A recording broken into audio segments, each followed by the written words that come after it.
everyone. My name is Arushi Gupta and I'm a fourth year medical student. So in our previous video, we spoke about the anterior supply of the brain, and today we are going to talk in detail about the posterior circulation.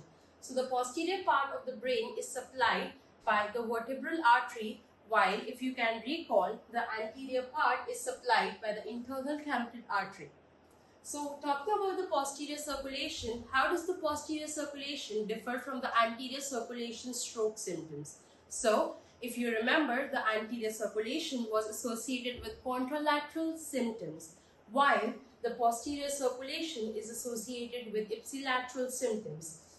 Now, if you can think, let's go in and dive why posterior circulation strokes are more common than anterior circulation. Let us give a minute. Let's think about it. So when we talk about the posterior circulation is mainly associated with your brainstem. So if you can see, any kind of brain injury or any kind of neck injury, a sudden head movement can lead to a posterior injury. Now, what is the most distinguishing feature of a posterior circulation stroke in general?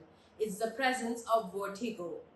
So if you get a vignette where they present with symptoms of stroke and you want to differ first between anterior and posterior circulation, one of the ways is to look is whether the person is having signs and symptoms of vertigo.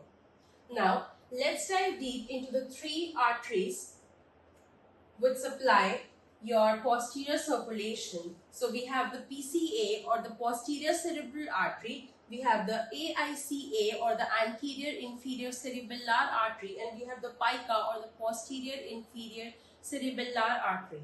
So here I have a rough diagram of the brainstem. So the brainstem is divided into midbrain, pons and the medulla. The midbrain consists of the cranial nerves 3 and 4.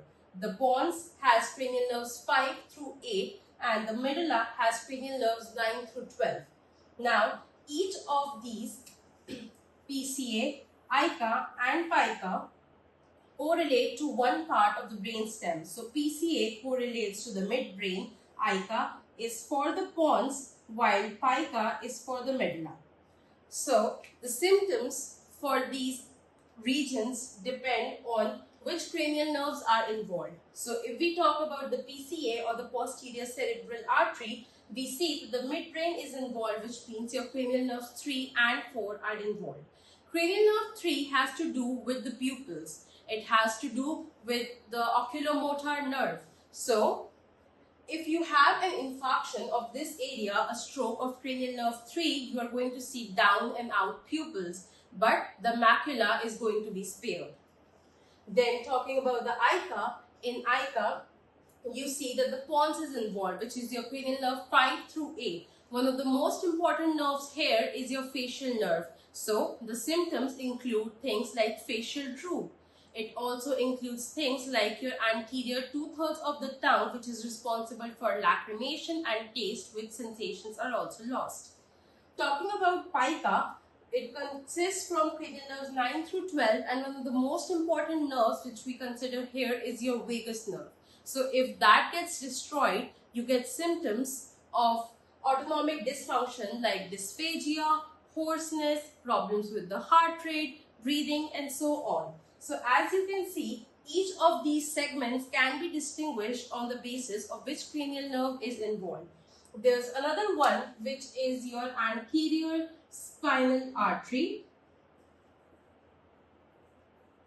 Your anterior spinal artery is a branch of the vertebral artery which is associated with your tongue deviation. So if you have a stroke of the anterior spinal artery, you are going to see ipsilateral deviation of the tongue, which is associated with cranial nerve 12. And with that, we conclude our posterior circulation. So I hope this video helped you to distinguish between anterior circulation versus posterior circulation, and then if we dive deep into posterior circulation, how each of the segments differentiates on the basis of the signs and symptoms relating to the cranial nerve. Thank you. Observerships, doodles, CVs, interviews, we help you match stronger. Contact me at connect@drsinghmd.com.